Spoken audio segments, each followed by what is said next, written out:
621 1320 WILS. So part of the issue with President Trump is his leadership style. Some say that his style of leadership is actually causing many of the problems we're seeing in the administration. Jerry Acuff with us. He's a leadership expert, a man that he's the founder and president of Delta Point. It's a leading corporate consulting firm. He goes around talking about issues of relationships and customers, employees.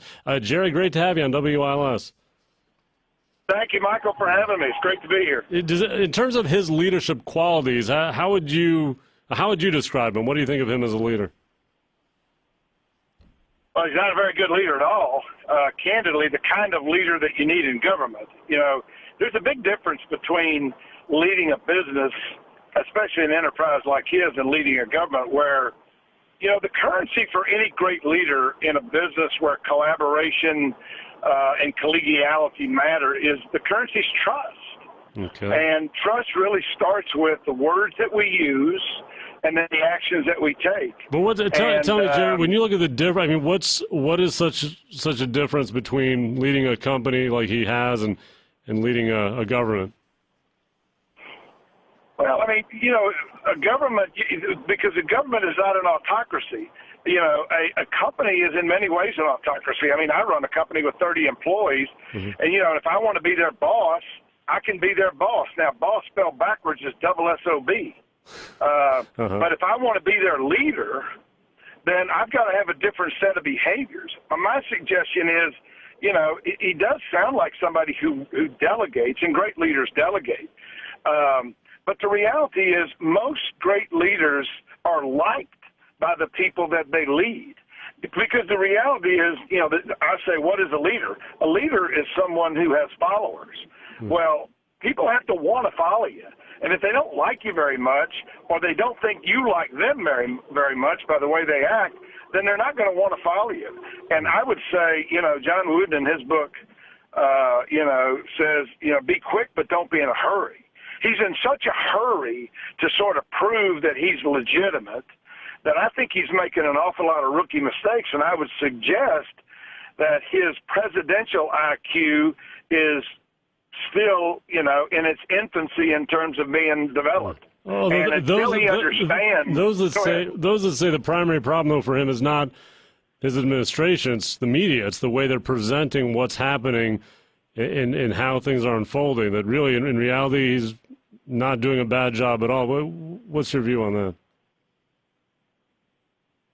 Well, I think that, you know, there's two things that great leaders understand. I write about this in my book, you know, the relationship edge in business. One is they understand that everything matters. And if you know, for example, that you have a contentious relationship with the media, and I'm assuming he understands that by now, then you have to ask yourself, what's the right way for me to deal with this? And I would say that continuing to have an adversarial role, you know, approach to this thing is probably not the right way to do it in the long term. Yeah. Now, do you think the media actually would be open to reporting on him in a more moderate way if he changed his attitude towards them? I mean, I think he's got an awful lot of for lack of a better term, ground to make up. But look, we're a society that loves people that are genuinely looking for a second chance, that are genuinely looking for forgiveness. The reality is, you know, he's not been that way. I've said all along that, you know, if I were him, you know, I would go and say, look, I don't have the kind of relationship with the media that I want, and I own that as much as they do. And so I'm going to do everything I can to help them and me get to a place where the media can do its job and we can do our job, rather than me calling everybody in the media, you know, fake news, et cetera. I don't think that's in the best interest of the country. And I think if he did that, you know, people would have a far different perspective now. Is he still going to win over the bulk of the media? No. Here's what he said today, because he did say he's being treated very unfairly. He said, quote, you'll find, he was speaking to the graduating class at the Coast Guard. He said, quote, you'll find that things happen to you that you do not deserve and that are not always warranted, but you have to put your head down and fight. That sounds like reasonable advice, especially if you're trying to lead your way through something. What do you make of that? Well, I think it's reasonable advice. I mean, I think if, obstacles are necessary for success, they force us to get better or quit. But the reality is, so many of his errors are unforced. Mm-hmm. I mean, there are things that are avoidable. For example, back on the campaign when he talked about, the Mexicans. Look, the reality is there probably are some Mexican immigrants that are not nice people. But there's a different way to say that. The other thing that I say in my book is that words matter. I mean, if you're talking to Comey, you got to be really careful what you say. And so, he has a leadership style that basically is, I'm right, I'm extremely successful, I know exactly what to do, I've overcome all these odds. Mm-hmm. And what he has, in my view, is a gigantic leadership flaw, which is he's not self-aware. He doesn't understand.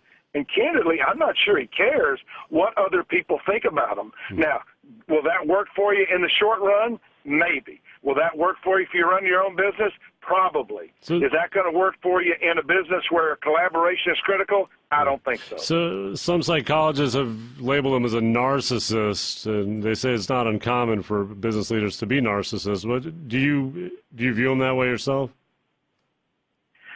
I don't know. I did a paper when I was in college. It was, I think, the only paper I ever got an A on.